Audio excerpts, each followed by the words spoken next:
Hello friends, പുതിയൊരു വീഡിയോയിലേക്ക് എല്ലാ കൂട്ടുകാർക്കും സ്വാഗതം. അങ്ങനെ ശരണ്യ അച്ഛനോട് പോയി പറയുന്നുണ്ട് കേട്ടോ, ലീന ചേച്ചിയോട് രോഹിത്ത് കുറ്റക്കാരനല്ല എന്ന് ഞാൻ പറഞ്ഞിട്ടുണ്ടെന്ന്. ഇത് കേട്ടത് അയാൾക്ക് അങ്ങ് ദേഷ്യം പിടിക്കുക. അയാൾ ചോദിക്കും, അപ്പം അതിനാണല്ലേ ഇവിടെ വരുന്നത് അവള്?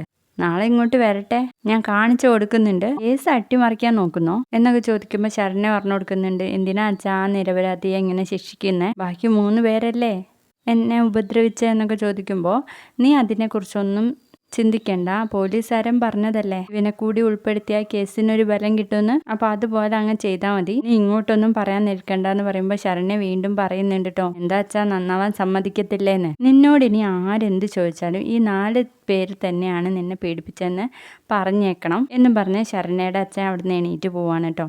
അതിനുശേഷം കാണിക്കുന്ന കൊല്ലപ്പള്ളിയാണ്. കൊല്ലപ്പള്ളിയിലാണെങ്കിൽ ശിവനും രാജീവനും തമ്മിലിങ്ങനെ അവർ പോകുന്ന കാര്യം സംസാരിച്ചുകൊണ്ടിരിക്കുകയാണേ.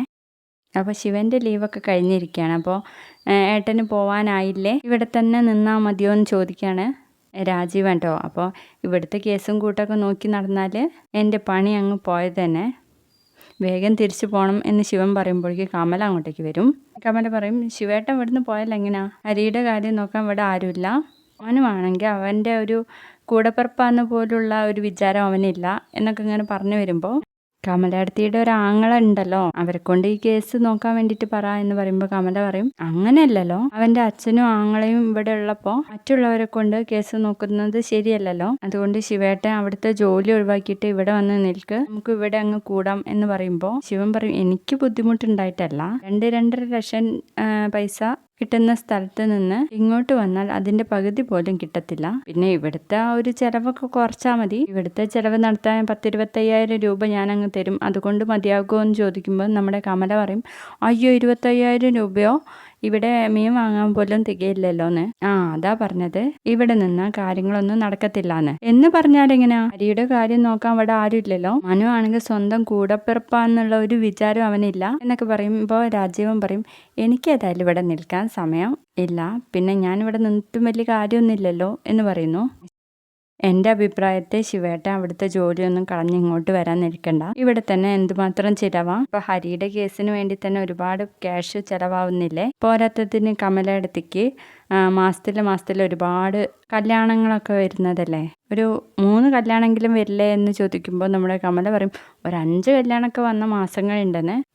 ഒരു 3 കല്യാണം എടുത്ത് നോക്കുമ്പോൾ തന്നെ അതിനിടാൻ നല്ലൊരു സാരി വേണ്ടേ, അതിനൊരു 10,000 രൂപ കണക്കാക്കിയാൽ തന്നെ 30,000 റുപ്യ വേണ്ടേ, ഇതിനൊക്കെ ശിവേട്ട ഇവിടെ നിന്നാൽ എന്ത് കിട്ടാനാ കമല അടുത്തി എന്ന് ചോദിക്കുമ്പോൾ കമല എന്ന് പറയാണ്. അപ്പോൾ ശിവൻ പറയുന്നുണ്ട്, അവിടെ 2.5 ലക്ഷത്തിന്റെ രൂപയ്ക്ക് പണിയെടുത്തിട്ട് തന്നെ എനിക്കിവിടെ പട്ടിയുടെ വിലയാണ്, പിന്നെ അവിടെ പണി ഒഴിവാക്കി ഞാൻ ഇങ്ങോട്ടേക്ക് വന്നാൽ എന്തായിരിക്കും എൻ്റെ കഥ, ഞാൻ ആജീവനാന്തം തടവറയിലാവും, അതുകൊണ്ട് എനിക്ക് പണി ഒഴിവാക്കാൻ വേണ്ടി പറ്റത്തില്ല എന്ന് തന്നെ പറയാണ്. അപ്പോഴേക്കും മനു കയറി വരാൻ കേട്ടോ. മനു പറയുന്നുണ്ട്, ഞാനൊരു കാര്യം അറിഞ്ഞു കൊച്ചച്ച, രോഹിത് നിരപരാധിയാണെന്ന് അലീനയാണ് എന്നോട് പറഞ്ഞത്, കൊച്ചു പറഞ്ഞത്തെ അവളെ ഉപദ്രവിച്ചിട്ടില്ല എന്ന് എല്ലാരും കൂടി പിടിച്ചു വലിച്ചാണ് ആ കുട്ടിയുടെ അടുത്തേക്ക് കൊണ്ടുവന്നതെന്ന് രോഹിത് കരഞ്ഞു പറഞ്ഞിട്ടും ഹരിയും കൂട്ടരും കേട്ടില്ല, അവനെ ഒരു ബാത്റൂമിൽ ഇട്ട് അടച്ചെന്ന്. ഇത് കേൾക്കുമ്പോൾ ശിവൻ ചോദിക്കുന്നുണ്ട്, അപ്പോൾ രോഹിത് രക്ഷപ്പെടാനുള്ള സാധ്യത ഉണ്ടോന്ന്. അതെങ്ങനെയാ വെച്ചാ, ആ കുട്ടി കോടതിയിൽ ചെന്ന് പറഞ്ഞാൽ മാത്രമേ ഇതിനൊരു വ്യവസ്ഥ ഉണ്ടാവൂ എന്നൊക്കെ പറഞ്ഞു കൊടുക്കുകയാണ്. അത് കഴിഞ്ഞ് മനു അങ്ങ് മുകളിലേക്ക് കയറി പോവാണ് കേട്ടോ.